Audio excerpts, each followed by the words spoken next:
जी बेटे, आज का हमारा टॉपिक क्या है? Astronomical telescope. तो सबसे पहले तो हमें ये पता होना चाहिए कि एस्ट्रोनॉमिकल टेलीस्कोप क्या होता है। एस्ट्रोनॉमिकल टेलीस्कोप का मतलब है बेटे कि एक ऐसी डिवाइस, एक ऐसा ऑप्टिकल इंस्ट्रूमेंट जो एस्ट्रोनॉमिकल ऑब्जेक्ट्स को देखने के काम आता है। एस्ट्रोनॉमिकल ऑब्जेक्ट्स मतलब खगोलीय पिंडों को, जो जैसे मान लीजिए तारे हैं, प्लैनेट्स हैं, इन सबको देखने का काम आता है। मून है, आप एस्ट्रोनॉमिकल टेलीस्कोप की मदद से इन सबको ऑब्जर्व कर सकते हैं। आपके सामने ये जो डिवाइस है बेटे, ये हमारे पास एस्ट्रोनॉमिकल टेलीस्कोप है। ये क्या डिवाइस है? Astronomical telescope. आप देखेंगे कि इसमें एक लेंस तो यहाँ पर है सामने, ये बड़े साइज का है, लार्ज अपर्चर और लार्ज फोकल लेंथ का है, और दूसरा लेंस आपके पास यहाँ पर है, ठीक है, स्मॉल अपर्चर और स्मॉल फोकल लेंथ का। क्लियर हुआ? इसे बोलते हैं बेटे ऑब्जेक्टिव लेंस। इसे क्या बोलते हैं? ये बाहर में नहीं है, इसके लेंस अंदर है। Is it okay? तो आप यहाँ देखेंगे इसके अंदर लेंस है, तो इसे बोलेंगे ऑब्जेक्टिव लेंस। इसका साइज थोड़ा बड़ा है, अपर्चर बोलेंगे जिसे, अपर्चर बड़ा है, फोकल लेंथ भी ज्यादा है। और ये जो आपके पास आई पीस, आपको यहाँ से क्या करना होता है? ऑब्जेक्ट को देखना होता है। Is it clear? कई बार आप बच्चों ने ऑब्जर्व भी किया है, डे टाइम में हम यहाँ पर क्या ऑब्जर्व कर सकते हैं? दूर की कोई ऑब्जेक्ट, जैसे ये मोबाइल टावर्स वगैरह लगे हुए हैं, उनको अगर देखना हो तो। बट द प्रॉब्लम इज, इसमें जो इमेज है वो उल्टी दिखाई देती है, तो हमें उसे समझना पड़ता है। क्लियर होगी बात? वैसे इसका पर्पज खगोलीय पिंडों को देखने के लिए, और खगोलीय पिंड जो है वो सारे स्फेरिकल शेप के होते हैं, इसलिए उल्टे दिखें सीधे दिखें उससे कोई खास फर्क नहीं पड़ता। बोलो यहाँ पर कोई दिक्कत है? तो इस डिवाइस को क्या कहते हैं बेटे? Astronomical telescope. क्या होता है एस्ट्रोनॉमिकल टेलीस्कोप? एक ऐसा डिवाइस जो कि एस्ट्रोनॉमिकल ऑब्जेक्ट्स को देखने के काम आता है। For example moon, planet, stars etcetera. Clear हो गया?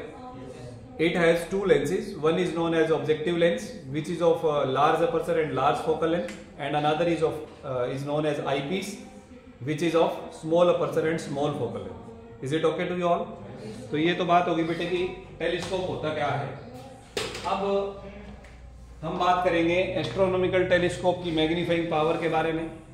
एस्ट्रोनॉमिकल टेलीस्कोप में अभी हमने देखा कि हमारे पास एक लार्ज अपर्चर का कन्वेक्स लेंस है जिसे ऑब्जेक्टिव लेंस बोला हमने, और दूसरा क्या है बेटे? स्मॉल अपर्चर का।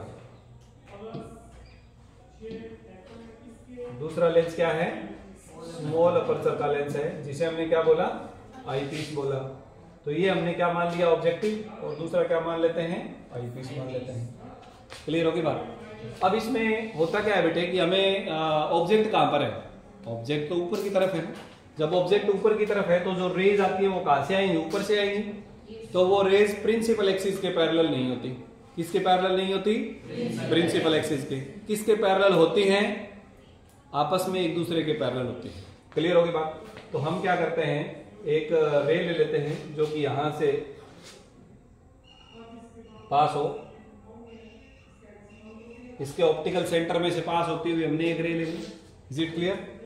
और दूसरी रे अब मान लीजिए यहां से ले लेते हैं। अगर ये रे यहां से आएगी तो जो रे पैरेलल आती है ना बेटे, अगर तो प्रिंसिपल एक्सिस के पैरेलल हो, ये बात ध्यान से समझना, अगर तो प्रिंसिपल एक्सिस के पैरेलल हो तब तो वो फोकस में से पास होती हैं, और अगर वो पैरेलल हो तो वो फोकल प्लेन में से पास होती हैं। किस में से पास होती हैं बेटे? फोकल प्लेन में से पास होती हैं। क्लियर होगी बात? क्या नहीं समझ आई पूरी बात? देखिए, जैसे मान लीजिए कि ये हमारे पास एक लेंस है, ये इसका फोकस पॉइंट मान लिया हमने F। अगर ये फोकस पॉइंट मान लिया तो यहां से एक टू डायमेंशनल सरफेस, जैसे एक कॉपी का पेज मान लीजिए, एक पेज हम इस प्रकार लगाएं तो ये एक फोकल प्लेन बन गया इसका, जो इसके फोकस पॉइंट में से प्रिंसिपल एक्सिस के परपेंडिकुलर पास हो रहा हो। जो इसके फोकस पॉइंट में से प्रिंसिपल एक्सिस के क्या पास हो रहा हो? परपेंडिकुलर पास हो रहा हो। जैसे मान लीजिए हमारे पास एक पेज है, इस पेज को अगर हम ऐसे लगा दें तो ये हमारे पास क्या बन गया बेटे? फोकल प्लेन बन गया। क्या बन गया? ये फोकल प्लेन बन गया। आई बात समझ में? ये फोकस में से पास होना चाहिए और प्रिंसिपल एक्सिस के साथ 90 डिग्री का एंगल बनाए। तो जो रेज प्रिंसिपल एक्सिस के पैरेलल आती हैं, मान लीजिए कि ये कोई रे है जो कि प्रिंसिपल एक्सिस के क्या आ रही है? पैरेलल आ रही है।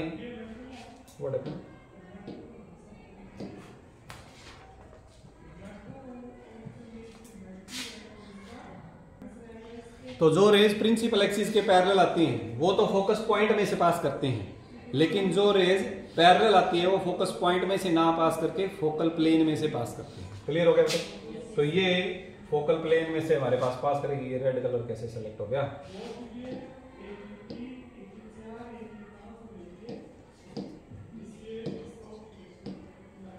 ये कहां से पास करेगी बेटे?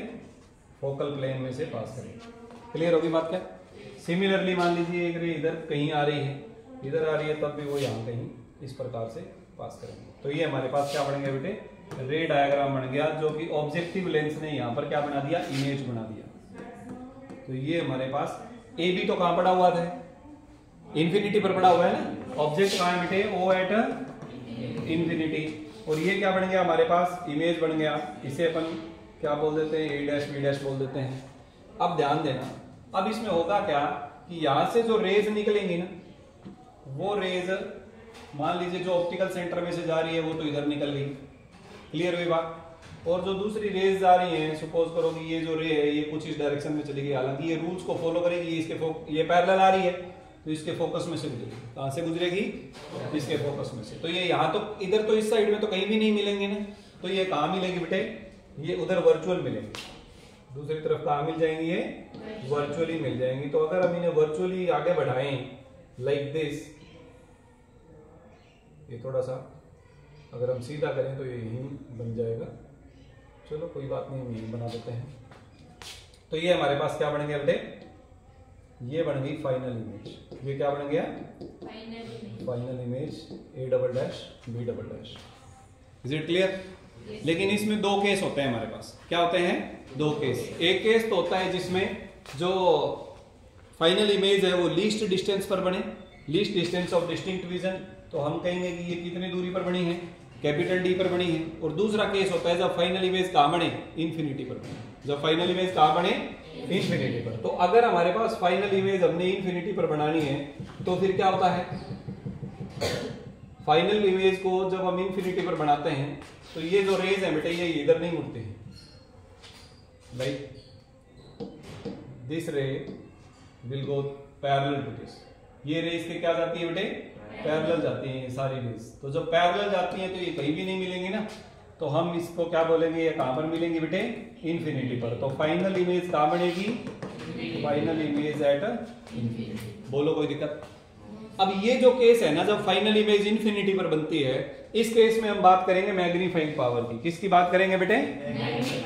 देखो मैग्नीफाइंग पावर क्या होता है? मैग्नीफाइंग पावर से मीनिंग तो हमारा वही है कि दोनों लेंस मिलकर कितनी बड़ी इमेज बना पाते हैं। अब ऑब्जेक्ट हालांकि बहुत बड़ा ऑब्जेक्ट है, एस्ट्रोनॉमिकल ऑब्जेक्ट छोटे साइज के नहीं होते हैं जिनकी बड़ी इमेज बनानी पड़ेगी, लेकिन क्योंकि वो हमसे बहुत दूरी पर है, they are at very large distance. अब जो स्टार्स हैं वो तो लाइट ईयर्स की दूरी पर है, तो वो पॉइंट ऑब्जेक्ट हो गए ना। तो पॉइंट ऑब्जेक्ट की एनलार्ज इमेज हम देखेंगे। जो मून है, मून अगर आप इस एस्ट्रोनॉमिकल टेलीस्कोप से देखोगे तो आप बिल्कुल उसकी सरफेस को अच्छे से समझ सकते हो, बढ़िया ढंग से दिखाई देता है। तो एनलार्ज इमेज, तो मैग्नीफाइंग पावर का मतलब है कि कितना एनलार्ज, कितनी बड़ी इमेज ये बना सकते हैं। तो मैग्नीफाइंग पावर का क्या होता है बेटे? It is the ratio of beta by alpha. What is beta? वो एंगल जो इमेज ने बनाया आई के साथ। And what is alpha? The angle which is subtended by object with I. और दोनों कहां पर है? ऑब्जेक्ट कहां पर था? इन्फिनिटी पर। इमेज कहां पर है? इन्फिनिटी पर। तो मैग्नीफाइंग पावर की डेफिनेशन क्या है बेटे? It is the ratio of angle subtended by the image with the I to the angle subtended by the object with the eye when both are at infinity. When both are at ये definition ध्यान से लिखना है आपने। तो फिर आपके पास beta और अल्फा को हम क्या लिख देंगे? क्यों? क्योंकि बीटा और अल्फा स्मॉल एंगल्स हैं, और स्मॉल एंगल के लिए एंगल और टेंजेंट ऑफ एंगल बराबर होते हैं। क्लियर होगी बात? कितने स्मॉल एंगल के लिए? लगभग 10 डिग्री से छोटे एंगल्स के लिए। तो क्या इसका मतलब ये कि टेंजेंट 9 डिग्री बराबर 9 होगा? बोलो बेटे, क्या टेंजेंट 9 डिग्री बराबर 9 होगा? क्या टेंजेंट 8 डिग्री बराबर 8 होगा? नो। 9 डिग्री को पहले रेडियन में कन्वर्ट करेंगे, ऐसा यूनिट में। 1 डिग्री में कितने रेडियन होते हैं? Pi by 180। कितने रेडियन होते हैं? Pi by 180। फिर 9 डिग्री में कितने हो गए? पाई बाई 180 गुणा में 9, तो वो रेडियन आ गया। उसकी वैल्यू निकालेंगे, वो जो वैल्यू आएगी वही वैल्यू एंगल और दोनों की वैल्यू होती है। एंगल की भी वही वैल्यू, टेंजेंट ऑफ एंगल की भी वही वैल्यू। क्लियर हुई इतनी बात? तो इसलिए हमने क्या ले लिया बेटे? Tangent beta divided by tangent alpha. अब इस पिछले डायग्राम में आप टेंजेंट बीटा और टेंजेंट अल्फा देखिए। इमेज देखो ऑब्जेक्ट वहां पर है, अगर ऑब्जेक्ट वहां पर है तो ये ऑब्जेक्ट के साथ बनाया गया एंगल अल्फा, अगर ये एंगल अल्फा है तो ये एंगल क्या हुआ अल्फा, ये इमेज है तो ये एंगल क्या हुआ बीटा। यहां से देखो बेटे टेंजेंट अल्फा क्या आ जाएगा, tangent alpha perpendicular by base, तो परपेंडिकुलर हो गया बेटे ए डैश बी डैश और बेस हो गया बेटे इसको बोल दीजिए O1 O1 बी डैश। कोई दिक्कत है? ये वाली ट्रायंगल ले लिया हमने O1 A dash B dash, इसमें हमने क्या निकाल लिया टेंजेंट अल्फा। सिमिलरली इस ट्रायंगल में टेंजेंट बीटा क्या आ जाएगा बेटे, टेंजेंट बीटा परपेंडिकुलर क्या हो गया A dash B dash divided by इसे आप O2 बोल दीजिए O2 बी डैश। बोलो कोई दिक्कत है किसी बच्चे को? ठीक है जी। अब टेंजेंट बीटा हमने अभी भी क्या निकाला बेटे A dash B dash divided by O2 B dash whole divided by tangent alpha क्या निकाला था A dash B dash by O1 B dash. ये आपस में कैंसिल हो गए तो क्या बच गया O1 B dash divided by O2 B dash, O1 B dash by O2 B dash. अब यहां पर देखो बेटे O1 बी डैश क्या चीज है, what is O1 B dash? O1 से लेकर बी डैश तक की दूरी, बोलो शाबाश। वैसे तो ये इमेज डिस्टेंस है ऑब्जेक्टिव के लिए, लेकिन मैंने आपको बताया कि पैरेलल जो रेज आती हैं वो फोकल प्लेन से होकर गुजरती हैं, तो ये इमेज कहां बनाएगी फोकल प्लेन पर। इसका मतलब ये वाली दूरी ऑब्जेक्टिव का फोकस फोकल लेंथ हो गई ना? हाँ या ना बोलो? यस। और ये जो डिस्टेंस है, अब क्योंकि ये भी इमेज कहां बना रहा है इन्फिनिटी पर, इसका मतलब ये हुआ कि इसका ऑब्जेक्ट कहां रखा होना चाहिए इसके फोकस पर। इसका मतलब ये पॉइंट किसका फोकस है आईपीस का फोकस है, तो ये दूरी क्या हो गई आईपीस की फोकल लेंथ। हाँ या ना बोलो जरा? कोई दिक्कत तो नहीं किसी बच्चे को? तो O1 बी डैश किसके बराबर है FO और O2 बी डैश किसके बराबर है FE। ये बात नहीं समझ आई तो दोबारा बताता हूं। देखो पैरेलल, अगर प्रिंसिपल एक्सिस के पैरेलल रेज आती हैं तब तो इमेज कहां बनती है फोकस के ऊपर, और अगर पैरेलल आ रही है लेकिन प्रिंसिपल एक्सिस के पैरेलल नहीं है तब इमेज कहां बनेगी फोकस पर नहीं बनेगी, फोकल प्लेन पर बनेगी। तो ये फोकल प्लेन पर बन गई तो ये दूरी इसके ऑब्जेक्टिव की फोकस दूरी के बराबर हुई ना। और ये क्योंकि ये इमेज कहां बना रहा है इन्फिनिटी पर बना रहा है, इसका मतलब इसका ऑब्जेक्ट कहां रखा होना चाहिए इसके खुद के फोकस पर। तो ये वाली दूरी किसकी फोकल लेंथ हुई बेटे आईपीस की फोकल लेंथ हुई। तो हमने अब इनकी वैल्यूज पुट कर देनी है। O1 बी डैश किसके बराबर है बेटे पहले वाली की फोकल लेंथ यानी FO, और O2 बी डैश क्या है बेटे दूसरे की फोकल लेंथ यानी माइनस का FE। मैंने माइनस FE क्यों लिया, क्योंकि ये आप डायग्राम में इधर देखिए ये लेंस के बाई तरफ है तो साइन कन्वेंशन से हमने इसे क्या ले लिया माइनस। बोलो कोई दिक्कत? तो मैग्नीफाइंग पावर का क्या फार्मूला आ गया बेटे माइनस का FO बाई FE। वो एक ही बात है, माइनस एक बार ही लगेगा चाहे कहीं भी बोल दीजिए। माइनस का FO divided by FE। Minus sign क्या शो कर रहा है बेटे माइनस साइन ये शो कर रहा है कि फाइनल इमेज जो बन रही है वो इन्वर्टेड है उल्टी है। क्लियर हुई बात? क्या negative sign shows that final image is inverted. इतनी बात समझ आई? दूसरा मैग्नीफाइंग पावर डायरेक्टली प्रोपोर्शनल किसके हो गई फोकल लेंथ ऑफ ऑब्जेक्टिव के। इसका मतलब ऑब्जेक्टिव की फोकल लेंथ क्या चाहिए ज्यादा चाहिए अगर मैग्नीफाइंग पावर आपको ज्यादा लेनी है तो, और अगर FE क्या चाहिए कम चाहिए। इसीलिए हमारा जो टेलीस्कोप है उसमें ऑब्जेक्टिव की फोकल लेंथ ज्यादा है और आईपीस की फोकल लेंथ कम है ताकि उसकी मैग्नीफाइंग पावर ज्यादा हो। बोलो इतनी बात समझ आई? क्या सब बच्चों को समझ आई? इसे बोलते हैं बेटे कि जब हमने इमेज कहां पर बनाई है इमेज इन्फिनिटी पर बनाई है, और जब इमेज इन्फिनिटी पर बनती है तो टेलीस्कोप की इस पोजीशन को नॉर्मल एडजस्टमेंट बोलते हैं। क्या बोलते हैं? Normal adjustment. तो ये केस कौन सा हुआ था नॉर्मल एडजस्टमेंट का केस। कई बार जब क्वेश्चन आपसे पूछा जाएगा ना तो इस प्रकार से पूछा जा सकता है what is a telescope, derive the formula for magnifying power of A telescope in case of normal adjustment. तो फिर आप लोगों को पता होना चाहिए कि what is the meaning of normal adjustment. Normal adjustment meaning when final image is at infinity, when final image is at infinity। अब हमारे पास दूसरा केस आ जाता है बेटे। दूसरे केस में हमारे पास फाइनल इमेज कहां बढ़ाएंगे हम least distance of distinct vision पर। कहां बढ़ाएंगे least distance of distinct vision पर। तो चलिए हम एक बार टेलीस्कोप बनाते हैं। ये मान लीजिए हमारे पास टेलीस्कोप है, टेलीस्कोप का ऑब्जेक्टिव लेंस ले लिया। हाँ जी, अब हम क्या करें इसमें से कुछ रेज ले लें। ये रे जो पैरेलल आ रही हैं ये कुछ इस प्रकार से गुजरेगी। क्या ठीक दिख रही है? पैरेलल है ना उसके इंसिडेंट रे के, और ये तीसरे वाली भी पैरेलल है, और ये कुछ इस प्रकार से। तो इन्हें हमें थोड़ा आगे बढ़ाना पड़ेगा अगले लेंस तक। चलो अगले लेंस तक अभी ले जाएंगे, पहले इसकी बात कर लेते हैं। ऑब्जेक्ट तो इंफिनिटी पर ही रखा है बेटे, ओ एट इंफिनिटी। ये हमारे पास क्या बन गया यहाँ पर? इमेज बन गया ए डैश बी डैश। कोई दिक्कत तो नहीं? ठीक है। अब हमने इमेज कहाँ बनानी है? फाइनल इमेज कहाँ बनानी है? लीस्ट डिस्टेंस पर। आपने माइक्रोस्कोप में भी यही केस स्टडी करे हैं। लीस्ट डिस्टेंस पर जब हम इमेज बनाते हैं तो उसका ऑब्जेक्ट कहाँ होना चाहिए बेटे? कहाँ होना चाहिए उसका ऑब्जेक्ट? उसका ऑब्जेक्ट उसकी फोकल लेंथ के अंदर अंदर कहीं होना चाहिए। तो इसका मतलब ये जो इमेज है ये दूसरे लेंस के लिए किसका काम करेगी? कुछ भी बोल देते हो और कुछ भी बुलवा लो तुम लोगों से। मैं आपको ये कह रहा हूं कि ये जो इमेज है ए डैश बी डैश वो दूसरे लेंस के लिए किस चीज का काम करेगी? आप कह रहे हो फोकस। हाँ, ऑब्जेक्ट का काम करेगी। ये जो दिमाग है इसको बेचना नहीं है ना, आपको खुद चाहिए ना पूरी उम्र भर। यूज कर लो फिर इसका, फ्रेश रख के क्या फायदा। ठीक है, अब इधर ध्यान दो। ये ए डैश बी डैश कहां बनेगा बेटे? इसकी फोकल लेंथ के अंदर अंदर बनेगा। अगर मैं इसको एफ ई बोल दूं तो ये हमारे पास एफ ई हो जाएगा, यानी ये इसके अंदर बन गया। अब ये इमेज कहां बनाएगा? लीस्ट डिस्टेंस पर बनाएगा। कहां पर बनाएगा? लीस्ट डिस्टेंस पर बनाएगा। फाइन, ठीक है। अब देखो भाई, अब हम ना थोड़ी सी मैं चीटिंग कर रहा हूं यहाँ पे।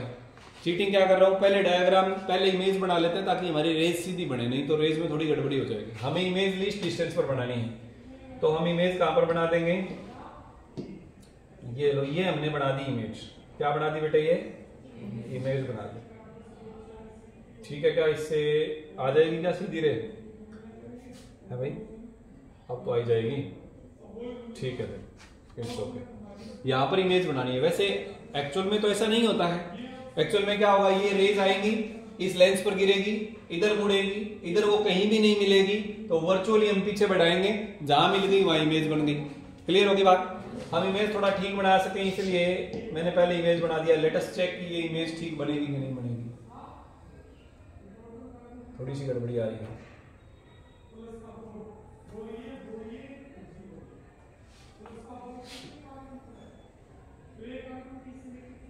It's fine. देखो बेटे, हमारे पास ये जो रे है ये इसके ऑप्टिकल सेंटर में से गुजरेगी। कहां से गुजरेगी? इसके ऑप्टिकल सेंटर में से। ये आप इसका ऑप्टिकल सेंटर मान लीजिए O2, इसके ऑप्टिकल सेंटर में से इधर गुजरी। ये वाली जो रे आ रही है इधर, ये रे कहां जाएगी बेटे? ये रे यहां जाएगी इस लेंस तक, और फिर किधर मुड़ जाएगी? इधर मुड़ जाएगी।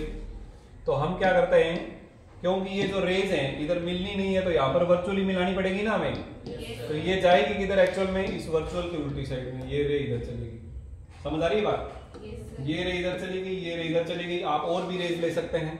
जैसे मान लीजिए हम इस रे को लेते हैं। ये रे जो यहाँ पर आई, ये कहाँ चली जाएगी बेटे?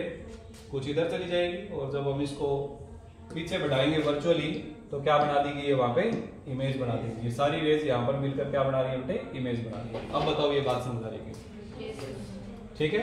अब हमने इसमें एक छोटी सी गड़बड़ क्या करी है? चीटिंग। इमेज पहले बना लिया ताकि हमारा डायग्राम ठीक बने। लो बेटे, अब इसे समझो। ये हमारे पास ऑब्जेक्ट कहां पड़ा है? इन्फिनिटी पर। और ये जो ऑब्जेक्टिव लेंस है ये कहां पर बनाएगा? फोकल प्लेन के ऊपर इसकी इमेज बना देगा। ठीक है जी, ओके। अब ये जो ऑब्जेक्ट हमारे पास है, एक बात मैं यहाँ पर आप बच्चों को मेंशन कर देता हूं, यहां से लेकर ये जो दूरी है, ये दूरी ये कितनी है बेटे? FO के बराबर है, क्योंकि ये फोकल प्लेन के ऊपर बनाएगा। क्योंकि रेज इंसिडेंट क्या हो रही थी? पैरेलल इंसिडेंट हो रही थी। इतनी बात समझ आई?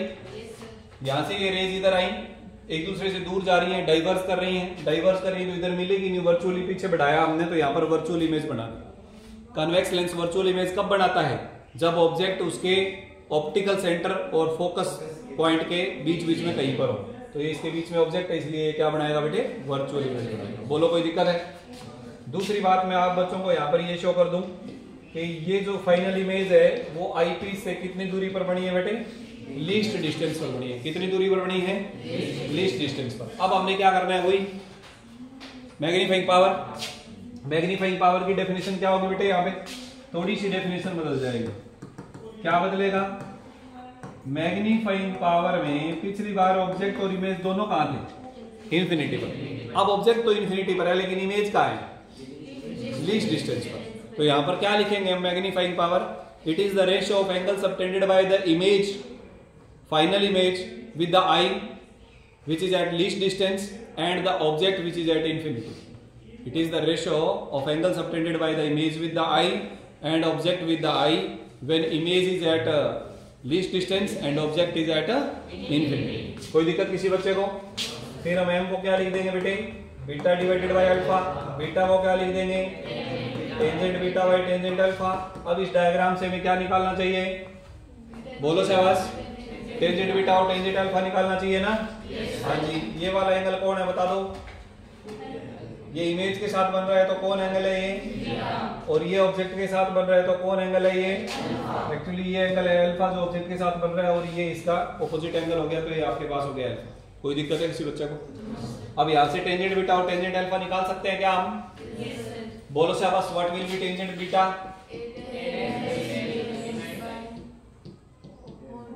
a dash b dash divided by o2 b dash। क्या इसको कुछ और भी लिख सकते हो आप इसको ये भी तो लिख सकते हो ना, a double dash b double dash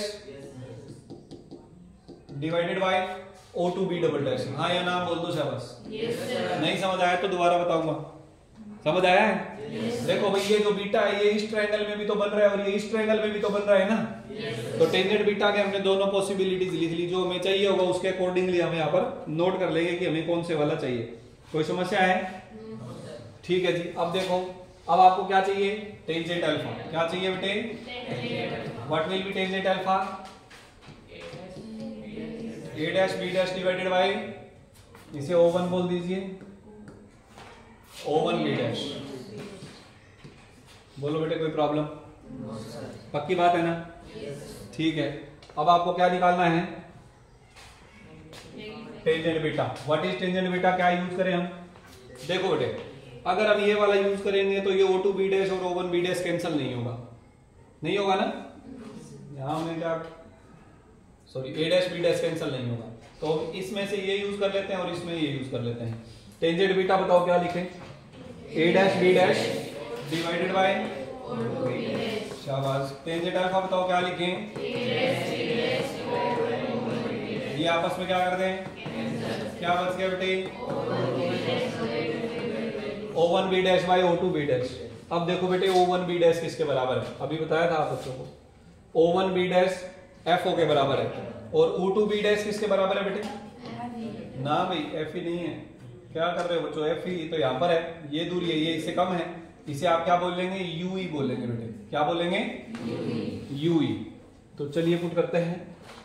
M is equal to आ गया हमारे पास O1 b dash. O1 b dash कितना है? FO। प्लस का या माइनस का? प्लस का, राइट साइड में है ना। और O2 b डैश माइनस का UE, माइनस का। अब अगर हम UE की वैल्यू निकाल लें और यहाँ पुट कर दें तो मैग्नीफाइंग पावर आ जाएगी। तो क्या करें? लेंस फार्मूला यूज करो। इसे इक्वेशन 1 बोल देते हैं। Using lens formula, using lens formula eyepiece के लिए तो 1/FE बराबर 1/VE माइनस 1/UE। कोई दिक्कत? ठीक है जी। तो ये आपके पास आ जाएगा 1/FE is equal to 1/VE। VE eyepiece जो इमेज कहां बना रहा है बेटे? आई पीस ने इमेज कहां बनाई है बताओ जरा, शाबाश। लीस्ट डिस्टेंस पर बनाई है। कहां बनाई है? लीस्ट डिस्टेंस पर। तो क्या आ जाएगा ये? माइनस का VE या प्लस का, सॉरी माइनस D या प्लस D?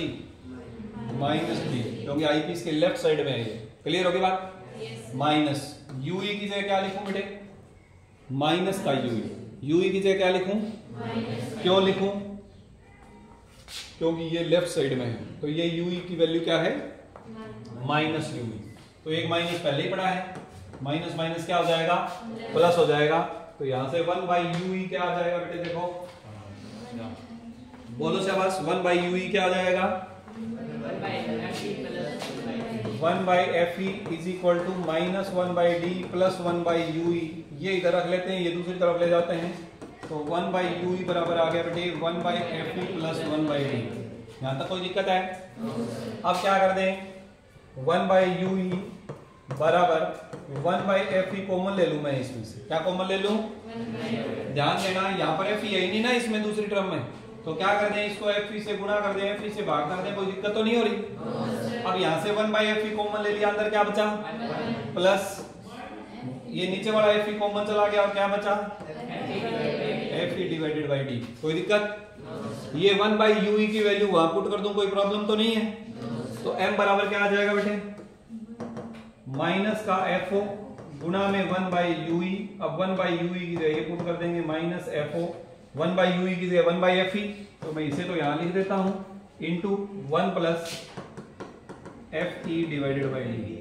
ये आ गया बेटे magnifying power of astronomical telescope when final image is at a least distance, when final image is at a least distance। आप यहां से देख सकते हैं कि ऑब्जेक्टिव लेंस की फोकल लेंथ ज्यादा होने से मैग्नीफाइंग पावर ज्यादा होगी, आईपीस की फोकल लेंथ नीचे लिखी हुई है तो ये कम होने से ज्यादा होगी। इसीलिए एस्ट्रोनॉमिकल टेलीस्कोप का ऑब्जेक्टिव लेंस बड़ा और ज्यादा फोकल लेंथ का होता है और आईपीस का जो फोकल लेंथ है वो कम रखी जाती है। कोई दिक्कत किसी बच्चे को? जल्दी से बता दो शाबाश। माइनस साइन क्या दिखा रहा है? Final image is inverted. Negative sign shows that final image is inverted. बोलो बेटे कोई प्रॉब्लम है किसी बच्चे को?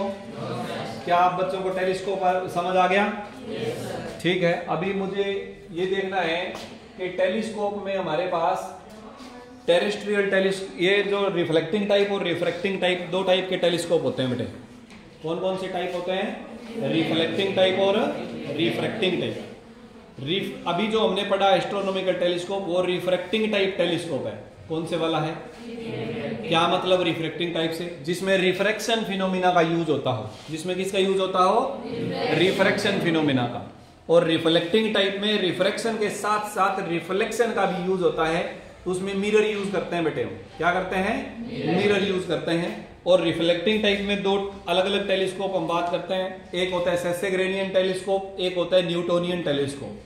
सेसेग्रेनियन और न्यूटोनियन। तो हम क्या करते हैं पहले चेक कर लेते हैं कि इस बार सिलेबस में इन्हें रखा गया है कि नहीं, क्योंकि बहुत सारे टॉपिक्स हटा दिए हैं। तो लेट अस चेक, अगर होगा तो we will discuss about it, but otherwise reflecting type में लेंस के साथ साथ मिरर भी यूज किया जाता है। हमारी लैब में पढ़ा हुआ है रिफ्लेक्टिंग टाइप टेलीस्कोप भी। आप बच्चों ने देखा है कि नहीं देखा है? हाँ जी, वो एक बड़ा सा टेलीस्कोप है ना जो बड़े सा मिरर लगा हुआ है, देखो जरा पीछे होगा। देखो बेटे ये हमारे पास है रिफ्लेक्टिंग टाइप टेलीस्कोप। ये क्या है? Reflecting type. अब इसमें भी लेंस होता है। देखो ये हमारे पास आईपीस है, यहाँ से हम देखते हैं। Is it okay? अब इसके अंदर हम देखेंगे, आप यहाँ से देख सकते हैं इसके सामने एक मिरर लगा हुआ है। इसके सामने क्या लगा हुआ है? एक मिरर लगा हुआ है, एक प्लेन मिरर है। आप देखिए प्लेन मिरर दिख रहा है क्या? सब बच्चों को एक बिग साइज्ड प्लेन मिरर है। हम ऑपोजिट डायरेक्शन से भी देख सकते हैं। ऑपोजिट साइड में देखो कुछ दिख रहा है? कुछ क्यों नहीं दिख रहा है? वैसे आपको ऑब्जेक्ट दिख रहा है, लेकिन क्योंकि मिरर है इसलिए उसकी बैक साइड पेंट करी हुई है। क्या करी हुई है? पेंट। रिफ्लेक्टिंग नहीं है। तो ये हमारे पास यहाँ पर क्या यूज हुआ है बेटे? प्लेन मिरर यूज किया है जिसकी बैक साइड पेंटेड है। और अगर हम यहाँ से इसे देखेंगे तो ये आपके पास, हमें इसके अंदर अपनी फोटो भी देख सकते हैं, यानी अपनी पिक्चर इमेज देख सकते हैं। तो ये जो टेलीस्कोप है, ये कैसा टेलीस्कोप है बेटे? रिफ्लेक्टिंग टाइप टेलीस्कोप है, जिसमें लेंस के साथ साथ मिरर का भी यूज होता है। पहले जो हमने देखा था वो रिफ्रैक्टिंग टाइप था। अगर हमारे सिलेबस में हुआ तो हम सेसेग्रेनियन टेलीस्कोप और न्यूटोनियन टेलीस्कोप की भी बात करेंगे, अदरवाइज नहीं करेंगे। फिर हमारा ये चैप्टर खत्म हो गया। ठीक है।